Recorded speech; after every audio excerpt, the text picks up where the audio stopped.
श्री रमण महर्षि। कर्म, नियति और स्वतंत्र इच्छा शक्ति। तो आइए पढ़ते हैं श्री रमण महर्षि कर्म, नियति और स्वतंत्र इच्छा शक्ति के बारे में क्या बताते हैं। तो आइए शुरू करते हैं। दोस्तों, आपका फिर से स्वागत है हमारे चैनल MS नॉलेज में। प्रश्न।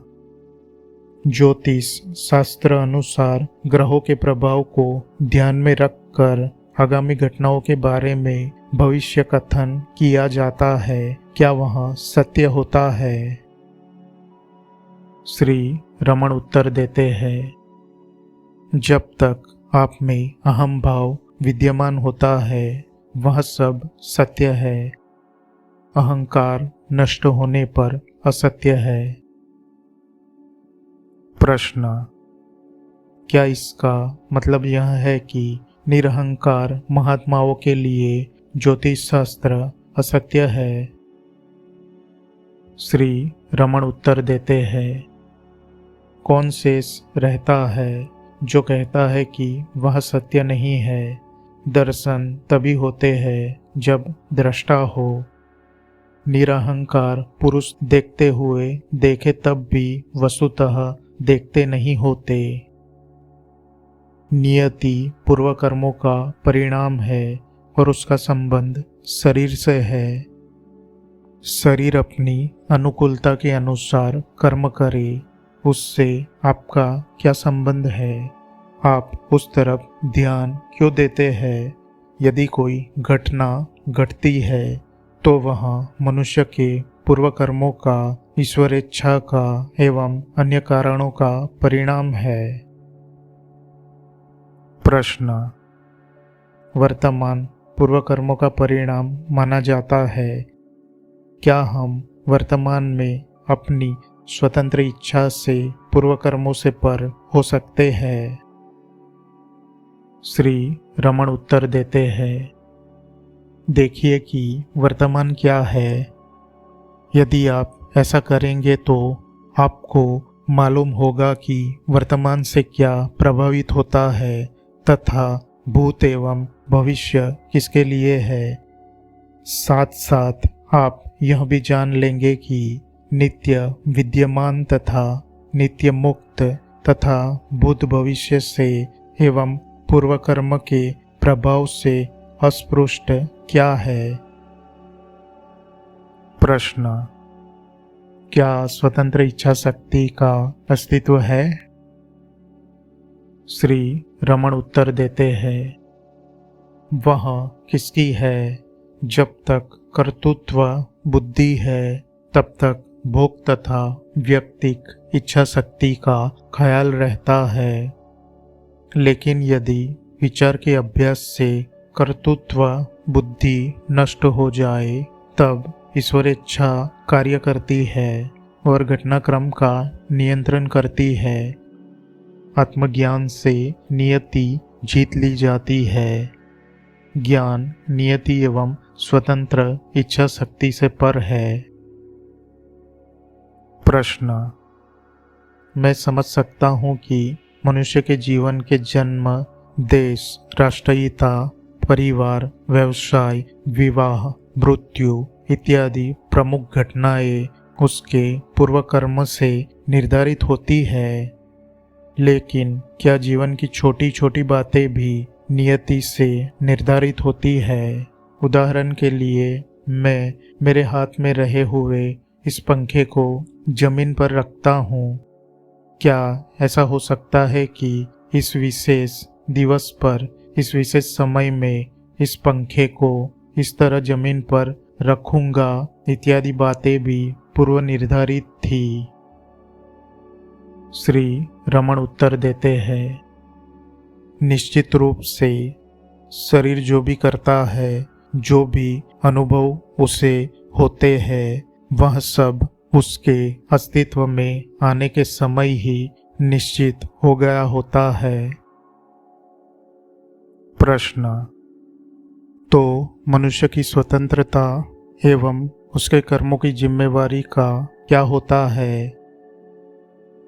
श्री रमण उत्तर देते हैं, मनुष्य को सिर्फ एक स्वतंत्रता प्राप्त है कि वह अंतर्मुख बनकर आत्मज्ञान प्राप्त करे, जो उसे अपने आप को शरीर से एक रूप न समझने के लिए समर्थ बनाएगा। प्रारब्ध से निर्धारित कर्म शरीर करेगा, लेकिन मनुष्य अपने आप का शरीर से तादात्म्य करके उसके कर्मफल में आसक्त होकर बद्ध होने के लिए अथवा अनासक्त रहकर शरीर के कर्मों का साक्षी मात्र रहकर स्वयं को मुक्त अनुभव करने के लिए स्वतंत्र है। प्रश्न, तो स्वतंत्र इच्छा शक्ति केवल कल्पना है? श्री रमण उत्तर देते हैं, स्वतंत्र इच्छा शक्ति का क्षेत्र व्यक्तित्व तक सीमित है। जब तक व्यक्तित्व मौजूद है, स्वतंत्र इच्छा भी रहेगी। सब धर्मग्रंथ इस तथ्य पर आधारित है और वे स्वतंत्र इच्छा शक्ति को सही दिशा में मोड़ने की सलाह देते हैं। तलाश कीजिए कि स्वतंत्र इच्छा शक्ति तथा नियति किसके लिए है। अन्वेषण कीजिए कि वे कहाँ से पैदा होते हैं और उनके मूल उद्गम स्थानों को प्राप्त करके वहीं रहिए। यदि आप इतना करें तो आप उन दोनों से पर हो जाएंगे। इन प्रश्नों की चर्चा का केवल यही हेतु है। ये प्रश्न कैसे होते हैं, तलाश कीजिए और शांति में रहिए। प्रश्न, यदि नियति द्वारा निर्धारित घटनाएं अवश्य होने वाली है, तो प्रार्थना और साधना रूप प्रयत्न का कोई स्थान है या हमें आलसी बनकर बैठे रहना चाहिए? श्री रमण उत्तर देते हैं, नियति पर विजय प्राप्त करके उससे स्वतंत्र होने के केवल दो ही मार्ग है। एक, नियति किसके लिए है, इसका अन्वेषण करके जानना चाहिए कि उससे सिर्फ अहंकार बंधा हुआ है, आत्मा नहीं, और अहंकार का अस्तित्व नहीं है।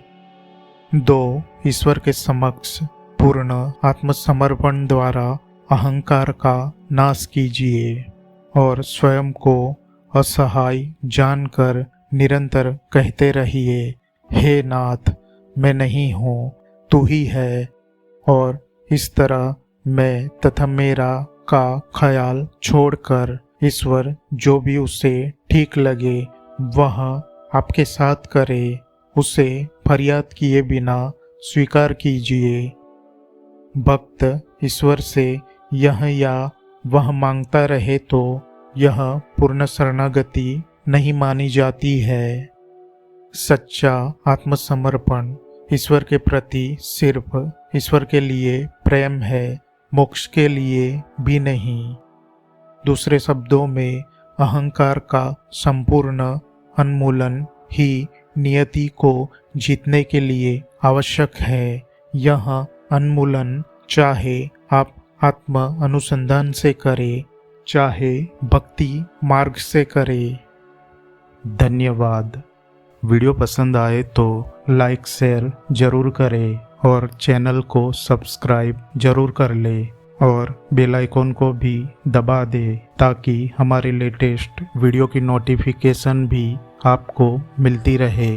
कमेंट करके बताइएगा कि आपको रमण महर्षि का ये वीडियो कैसा लगा।